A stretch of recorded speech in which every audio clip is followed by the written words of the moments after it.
Hey guys, welcome back to the NW Sportscast. Today we're looking at the Mariners opening day roster. We've made the announcement. The team has made their final decisions, and is there anything that we are really surprised about here at the Sportscast? So for me, this is pretty much what I expected. I know there was a movement behind Tyson Miller potentially getting that bullpen spot, but unfortunately he did not get it. So the bullpen is going to look like this. We got Cody Bolton. You've got, and then it's all the rest of the guys down below. Andres Munoz, Taylor Saucedo, Colin Snyder, Gabe Spire, Ryan Stanek, Trent Thornton, and Austin Voth. So that's 8 players right there. Those are your 8 pitchers in the bullpen. And then you've got Castillo, obviously, is going to be your in your starting rotation. Castillo, Kirby, Gilbert, Bryce Miller, and Emerson Hancock. So that is your starting rotation, 13 pitchers. And that makes sense, right? I believe MLB actually has a rule. You're allowed to have 13 pitchers and 13 hitters on your 26-man roster. It's got to be even, so the Mariners do that pretty well there. Then in the infield, you got J.P. Crawford, Ty France, Jorge Polanco, Josh Rojas, and Luis Urias. And it's not much of a surprise, but you could say Luis Urias being on the opening day roster is a surprise just because about 3 weeks ago, there was a report from Ryan Divish, I believe, that actually thought Luis Urias was going to be on the IL to start the season. But he is not. He's healthy. He's ready to go, which is good. Obviously, we want your guy who is a major leaguer on the roster. You don't want it to be somebody else. So, good for Luis Urias. He's healthy. He's ready to go. Then your outfielder is going to be Dominic Canzone, Mitch Haniger, and Julio Rodriguez. Dom Canzone, obviously, he is getting the start today. And then Mitch returns and Julio in center field. And then you got your infield/outfield. That's going to be Dylan Moore and Luke Raley. Your catchers, Cal Raleigh and Sebi Zavala. And then this is interesting to me. The catcher/DH position for Mitch Garver. And what I like is that they've separated him from the other 2 catchers because they don't plan on using Mitch Garver much as a catcher at all. Now, he is technically a catcher. He probably will catch some this season, but there's a reason why we're carrying 3 catchers. The reason for that is because, obviously, we do not want Mitch Garver to get injured. He is a much better hitter than he is defensively at catcher. So you would rather him play 140 games at DH and 5 at catcher than play 40 games at catcher, get hurt, and miss half the season. And so that's why we got Sebi Zavala there. And so, guys, with that being said, yeah, not a whole lot of craziness happening. My guess is that if a pitcher would get hurt, the next guy up is either Tyson Miller or it's Mauricio Rivera. And then my guess would be that if a position player were to get hurt, the next guy up would either be Samad Taylor or it would be Brian Anderson, who the Mariners just signed to a minor league contract. And Anderson had a decent spring, so he's going to be with the Rainiers. And if you're a big Taylor Trammell fan, like I am, then you got to cross your fingers because he was out of options, and obviously he did not make the team. So Trammell has been designated for assignment. That doesn't mean he's gone, but it does mean that every single team in the league now has a chance to claim him off of waivers.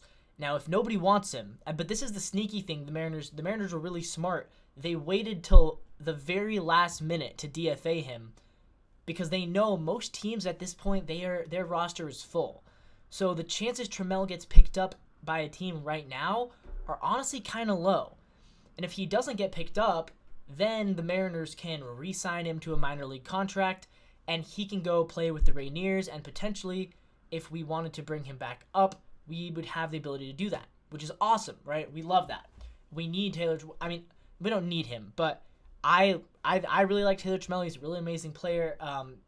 Not as far as the stats, but I mean, he brings the energy to the clubhouse. He's a really nice person.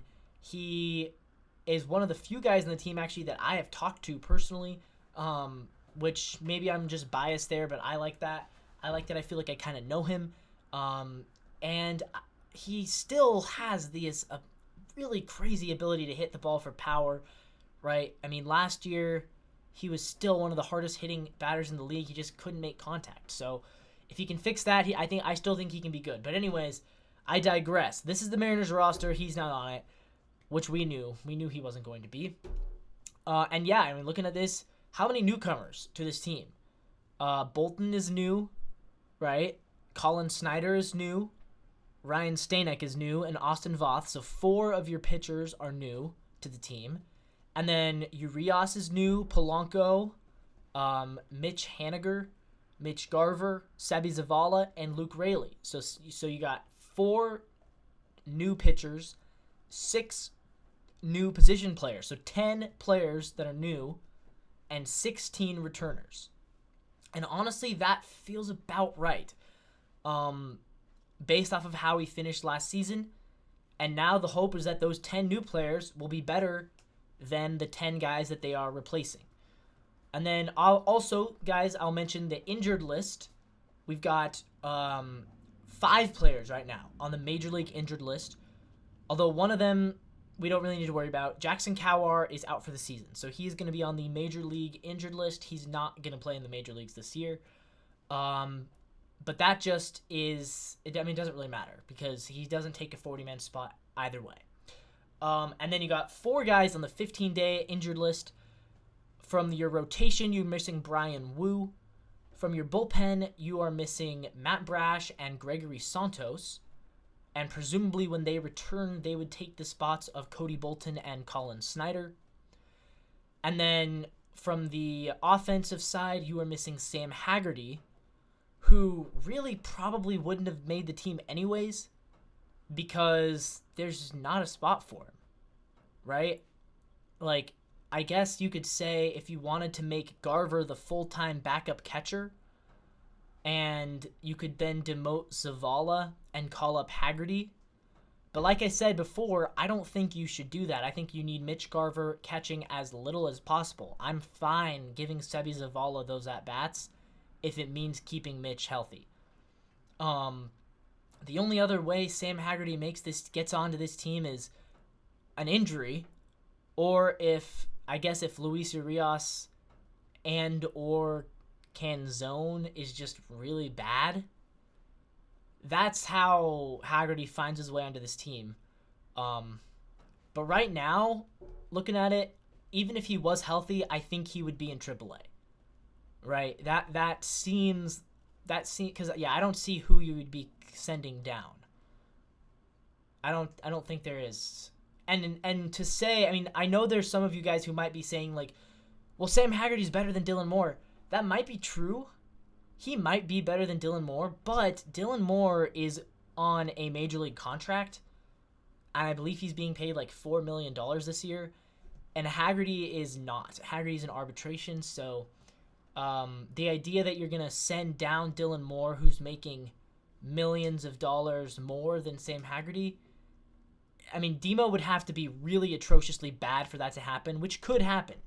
Because, as much as I love Dylan Moore, I understand he's not that great of a major league ball player. But on opening day, yeah, there's not a spot for Haggerty either way. So guys, let me know down in the comments, what do you think about this opening day roster? Do you like the roster? Do you think it could use some improvements? Personally, I'm all here for it. I love it. I think that this is a really solid roster. I think it is better than last year's opening day roster. I think it's better than last year's end of the year roster. And I'm excited to see what you guys think. I'm excited to see how the season goes. We'll have a post-game show for you tonight. And with that being said, guys, as always, go Mariners.